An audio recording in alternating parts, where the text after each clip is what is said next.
corrupción. No, eso fue planeado premeditadamente. La realidad de Colombia es que el centro democrático de hoy, el uribismo de ayer, debería llamarse realmente el centro de Odebrecht. La pregunta es, ¿por qué si cae el presidente del Perú? ¿Por qué si cae el vicepresidente de Ecuador?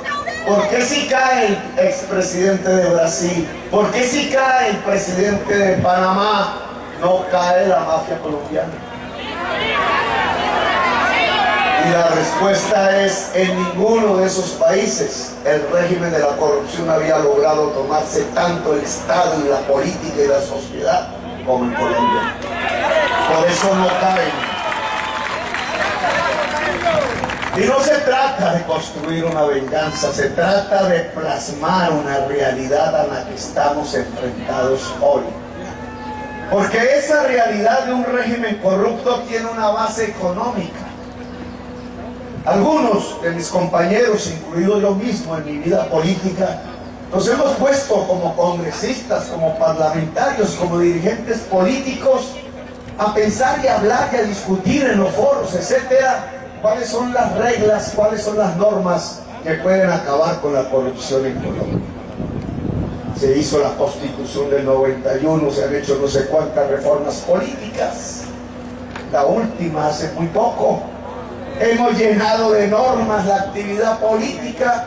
Algunos por ahí ya dicen hay que presentar las declaraciones de renta públicamente, como si los corruptos pusieran sus bienes en las declaraciones de renta. No son tan pendejos. Que no hereden, dicen, que no puedan estar más de 2 periodos seguidos en el Congreso, como si no hubieran aprendido a poner a sus mujeres, a sus amantes, a sus hijos, para continuar con las curules. Un mundo de normas que en lugar de luchar contra la corrupción realmente lo que han hecho es encarcelar la política. Y se ha llegado a la conclusión, por lo menos en nuestro caso, que ese tipo de normas no sirve para frenar la corrupción, es una manera de evadir la discusión. El régimen dictatorial corrupto de Colombia tiene una base económica.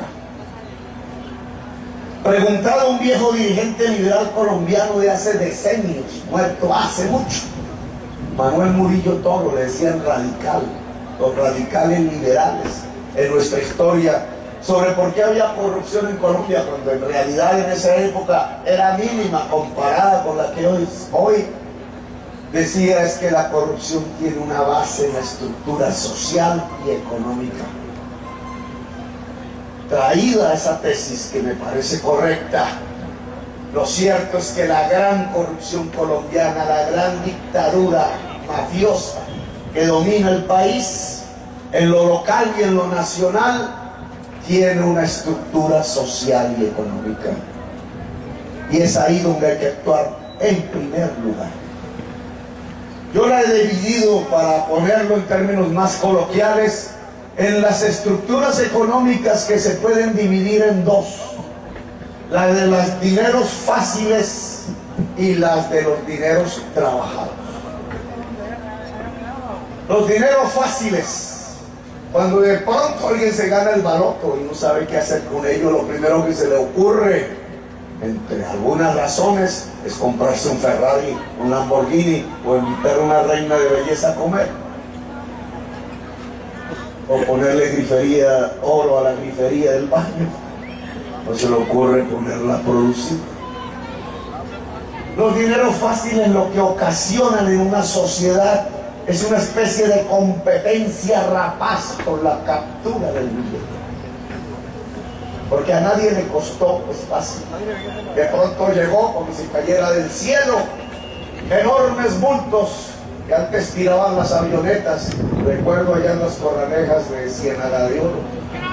Niño era. Y a veces me preguntaba, ¿y por qué las avionetas tiran tan bajito el billete? Precisamente por donde van a salir los toros Miura. Porque había un gran espectáculo sobre la muerte. Pero la pregunta no era ni siquiera si el culpable era el toro o el borrachín que a veces jovencito se metía delante del toro a alegrar los aplausos de quienes llenaban el palco de la presidencia, que siempre eran los políticos y los grandes señores del momento. La pregunta era quién era el dueño de la avioneta y de los billetes que caían. ¿Quién ponía esa plata que caía como del cielo, sobre la cual se tiraba fácilmente y rápidamente, más con alguna botella de ron blanco que en ese entonces se usaba? Creo que ya se acabó, el ron tornillo, ron Córdoba se llamaba. Creo que se la robaron. Con la cabeza, con esos tragos, se tiraban en masa sobre el billete. Era una competencia rapaz por coger el billete, aún a riesgo de que el toro saliera y era el espectáculo. Lo recuerdo de niño, me dejó una marca. Es más, ¿por qué Petro se volvió revolucionario? Por eso. Porque ahí yo solamente veía, pero trataba de analizar. Bueno, esa captura del billete fácil que caía en las avionetas es similar al de hoy, solo que el billete es mucho más. Es un billete que nace y es fácil porque es traído por tres grandes estructuras económicas en Colombia. La del narcotráfico, cocaína. Billete fácil, porque ese billete sale de un diferencial de precios entre el costo de producir cocaína y el precio internacional en Nueva York de la cocaína, que es altísimo por la prohibición de consumo allá en los Estados Unidos. Genera enormes fortunas. El que mete, eso se llama el hueco, el que logra meter ese billete. En Medellín hacían fiestas en los barrios populares y tiraban pólvora cuando se coronaba un cargamento, porque inmediatamente llegaba en bultos los dólares y entonces se desataba la repartija por los dólares. Pues a la cocaína, sin reemplazarla, le cayó encima, aumentando los dineros fáciles en Colombia, el carbón. Nos volvimos el quinto productor mundial de carbón y el petróleo. Desde el decreto ley de minería de Andrés Pastrana, Colombia, que es un país de agricultores, de agroindustriales, de campesinos labriegos, de pequeños y medianos productores del campo y de unos latifundistas que hemos heredado desde la época de España, que no producen una mata de maíz, ni una mata de yuca, ni de ñame, pero sí se han apropiado de las mayores cantidades de tierra fértil de Colombia. Fue reemplazado por una estructura económica que se dedica a exportar carbón, petróleo y cocaína. Y ahora está comprando en el eje cafetero, donde era Vale. Y el carbón, ojo, el carbón es más venenosa para la humanidad que la cocaína. El carbón y el petróleo están produciendo el cambio climático, el calentamiento global a través de las tecnologías del siglo XX, del carro, la moto, la fábrica, la termo de petróleo y de carbón para producir las grandes energías de Estados Unidos, Europa, Japón y China.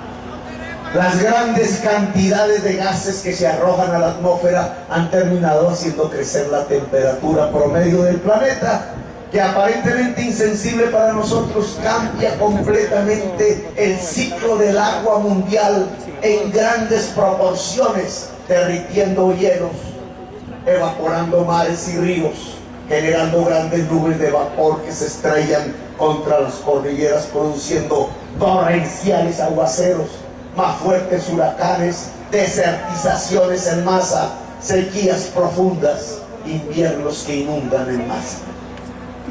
La humanidad está a punto de perecer. La vida en el planeta a punto de perecer. Decía Stephen Hawking, el físico que acaba de morir, nos quedan 2 siglos de vida.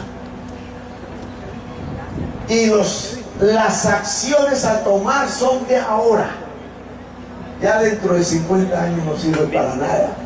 Y la vida de nuestros nietos y nuestros hijos pequeños, cuando tengan la edad de nosotros, si no hemos hecho nada nosotros alrededor de ese problema, será terriblemente más tormentosa y dolorosa por las circunstancias ambientales que la que hemos vivido nosotros. Córdoba será muy diferente si no actuamos hoy para nuestros hijos. Y tiene una raíz que es el carbón y el petróleo, por eso es más venenosa que la cocaína. Y que obliga a la humanidad a separarse lo más rápidamente posible de los consumos de carbón y del petróleo. Para eso se han reunido 160 presidentes, para eso el Papa vino a Colombia y recorre el mundo, porque se ha transformado en un líder espiritual religioso que tomó como su principal bandera de acción al frente de la Iglesia Católica la lucha contra el cambio climático y la defensa de la vida, de la tierra y del agua.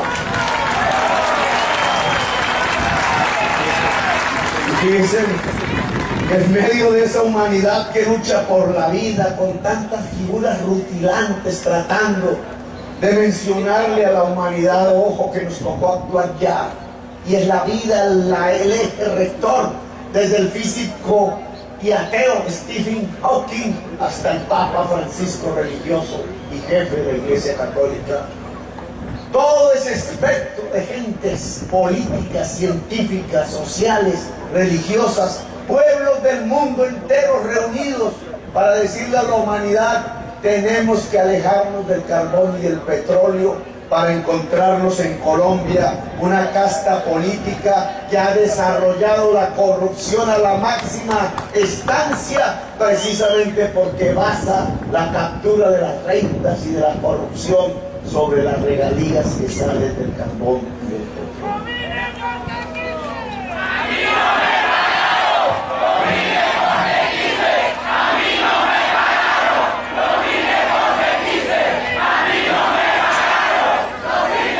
Y entonces tendríamos que mirar si Murillo Toro tenía razón, si la corrupción nace de una estructura social y económica, la catarsis de la corrupción en Colombia, el anuncio de Álvaro Gómez Hurtado y de Luis Carlos Galán sobre la peligrosidad inminente de que todo el Estado colombiano fuera tomado por una dictadura mafiosa y un régimen dictatorial de la corrupción, se ha vuelto realidad a partir de una base económica y social, la de la cocaína, la del carbón y la del petróleo.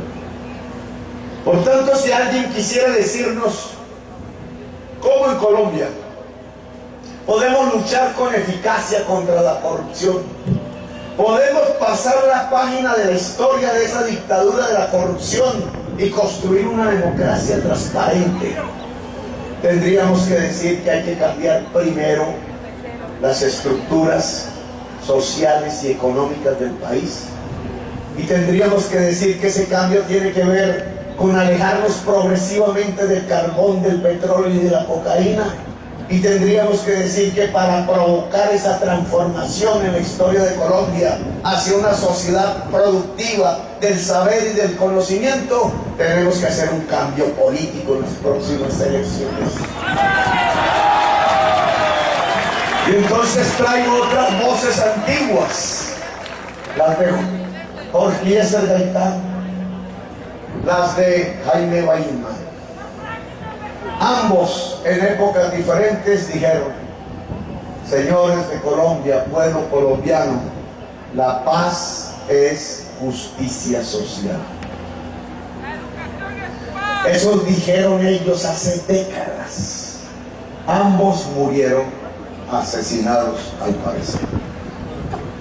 Otros dos más que se suman a Gómez y a Galán.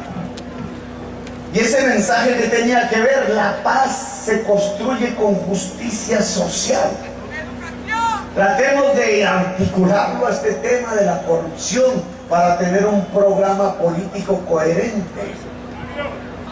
Si la corrupción nace de los dineros fáciles que producen una serie de hechos fáciles, económicos y sociales, como aprovecharse del precio de la prohibición de la cocaína, o como aprovecharse del precio alto del carbón y del petróleo y tener por azar petróleo y carbón. Que el petróleo y carbón no lo puso el ser humano debajo del suelo, lo puso o la geología humana, la geología terrenal desde hace millones de años, o Dios. Y no me meto en la discusión religiosa, porque un presidente de la República debe garantizar la libertad de cultos en Colombia. Cualquiera que sea su origen, lo cierto es que no lo puso el ser humano. El carbón y el petróleo no es producto del trabajo. Los dineros que surgen del carbón y del petróleo no son dineros trabajados, son dineros fáciles. Si Murillo Toro tenía razón, entonces la corrupción disminuye si nuestra riqueza, si nuestros dineros son dineros trabajados y no dineros fáciles. Y ese sería el cambio de la estructura económica. ¿Y qué tendría que ver la paz con ello? Que la justicia social solo se puede construir en una sociedad si esa es una sociedad del trabajo. Y expliquémoslo. La Biblia, para hablar otra vez de religión, en el versículo 19, capítulo 3, libro 1 del Génesis, dice: te ganarás el pan con el sudor de la frente.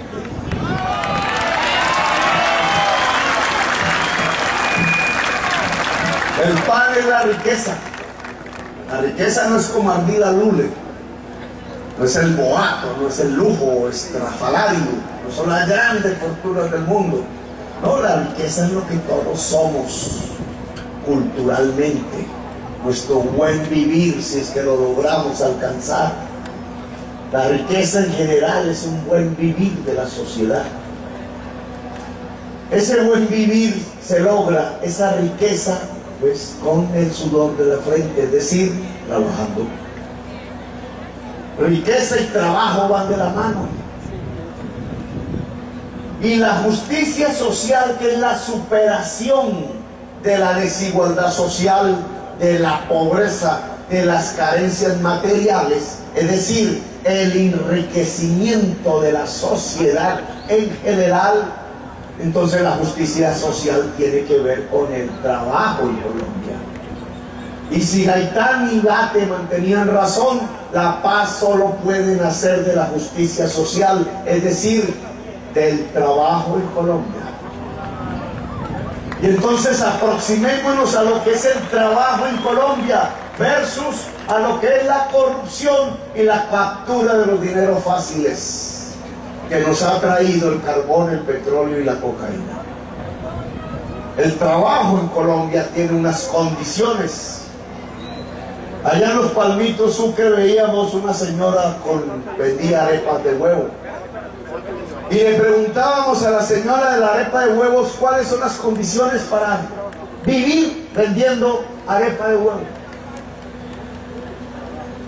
Y ella más o menos podía contarnos que era saber hacer las arepas de huevo, tener un lugar donde vender las arepas de huevo, tener una plata para comprar la materia prima para hacer las materias de huevo, las arepas de huevo, la harina de los huevos, el aceite, tener energía para poder cocinar las arepas de huevo y para estar parada ahí haciendo y vendiendo las arepas de huevo.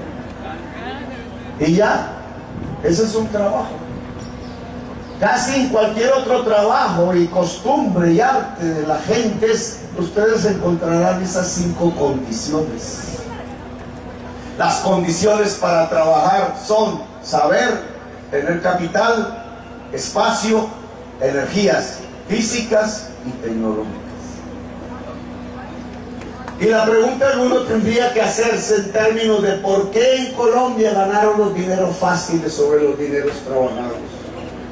¿Por qué en Colombia ganaron las fuerzas de la indecencia sobre las fuerzas de la decencia que masacraron? ¿Por qué en Colombia terminamos en una dictadura y un régimen de la corrupción? ¿Por qué en Colombia terminamos en un país que es el tercero más desigual socialmente de toda la humanidad? ¿Por qué en Colombia terminamos con uno de los países con menores niveles de educación entre su población? La respuesta es porque en Colombia no se permitió que la gente toda de la sociedad colombiana tuviera las condiciones generales para poder trabajar. A los colombianos le quitaron el saber, no les permitieron el saber. Durante 2 siglos de vida republicana han llevado a generaciones de jóvenes permanentemente a las guerras. Ataban a las patas de los caballos de los terratenientes liberales y conservadores los campesinos como peones, que al principio aprendieron a llevar a la guerra poniéndole una escopeta de fisto y le enseñaron a usar la escopeta de fisto antes que el asadón, y después se acostumbraron a llevarlos obligados a votar aún sin saber leer y escribir por el general hacendado para el Senado de la República. Así fueron acostumbrando a millones de personas, a sus descendientes, como una especie de construcción cultural, a llevarlos a la guerra y a la muerte, y llevarlos obligados, ignorantes, a la urna. No llevaron a las juventudes a la universidad, al saber, a la ciencia, a la matemática, a la física. No llevaron el campesinado a ser granjeros, a tener la tierra, a aumentar la productividad. 2 siglos de permanentes guerras civiles en Colombia. A nuestra juventud le enseñaron primero a matar que a leer. Decía José Eustacio Rivera antes de conocer mujer alguna: jugué mi corazón al azar, me lo ganó la violencia. Una frase literaria de la vorágine, quizás creo que la última, que significa este trasegar de la historia colombiana, en donde la mayoría de nuestros jóvenes hombres, antes de conocer la primera mujer de su existencia, terminaron conociendo el arma, el fusil y el disparar. O como decía Gabriel García Márquez: 100 años de soledad los colombianos nos hemos matado por orgullo. Escribió la novela en 1950 y pico. Hoy estamos en 2018 y hoy podríamos corregir a Gabriel García Márquez. No fueron 100, fueron 200 años de soledad. 2 siglos de guerra, de violencias.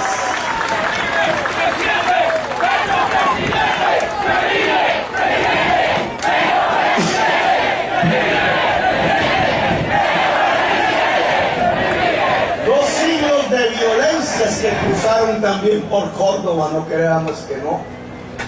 Todavía ahí está, y le pido a ustedes que lo investiguen. La historia del Boche y de los hermanos Lacharm, que lo mataron como a un zorro, como se cazan los zorros.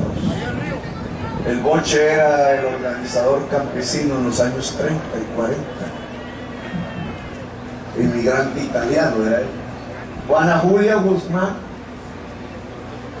deberíamos hacerle un gran monumento en vez del monumento a Carlos Castaño que se ha hecho en Montería. Carlos Castaño era el terrateniente, Juana Julia Guzmán era la campesina cordobesa. Porque parte de esta historia tiene que ver con recuperar nuestra propia historia. Pero lo que veníamos aquí hablando es cómo se ha condenado a 200 años de soledad generaciones. Las generaciones de los 200 años de soledad han sido generaciones de jóvenes a los cuales les enseñaron a matar antes que la matemática, antes que el amor. Antes de hacer el amor por primera vez se hizo la guerra en Colombia. Y eso tiene que tener una marca, obviamente, en nuestra cultura, en nuestra sociedad, en nuestras dinámicas. La gran pregunta que tendríamos que hacernos, si es que en Colombia ha sido la violencia y la guerra durante 2 siglos, si es que encontrar una década de paz es casi imposible en los 2 siglos que hemos vivido de aquí hacia atrás, ni en la generación nuestra, ni en la de nuestros padres, ni en la de nuestros abuelos. ¿Qué es lo que ha llevado entonces a la sociedad colombiana a esta magma sanguinolenta de la violencia, del odio, de la venganza, de la ignorancia y de la corrupción?